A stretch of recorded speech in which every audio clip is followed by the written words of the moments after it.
அப்ப நான் நம்பல. வெட்டி எறிஞ்சிட்டா பெரிய ஆம்பளை ஆயிருவே நீ.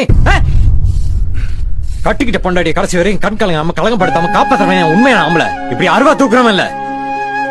உங்களை மாதிரி குடிகார பயல்களுக்கும் சூதாடி பயல்களுக்கும் சுயமரியாதை இல்லாத பயல்களுக்கும் வாக்கப்பட்டு உங்க பொண்டாட்டிங்க மாதிரி எத்தனை பொம்பளைங்க பணத்துக்காக தன்மானத்தை விக்காம வெளியில வேலை செய்யற இடத்துலயும் அசிங்கப்பட்டு அவமானப்பட்டு வெளியில சொல்ல முடியாம மனசுக்குள்ளேயே புழுங்கிட்டு இருக்காங்க தெரியுமாயா உங்களுக்கு?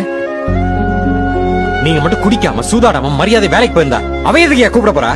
ஒரு புருஷன் சரியா இருந்தா பொண்டாட்டி போலியும் சரியா இருப்பாங்க, சந்தோஷமா இருப்பாங்க.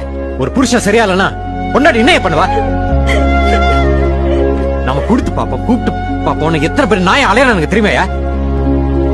நீங்க 2 பேரும் குடிக்காம ஒழுங்கா வேலைக்கு போய் பாருங்க, அதுக்கப்புறம் எல்லாம் ஒழுக்கமா நடக்கும். நான் உங்களுக்கு எந்த யூஸாகவும் இருக்க மாட்டேண்ணா. வாணா நீ என்ன செய்யணும்னு உனக்கு நான் சொல்றேன்.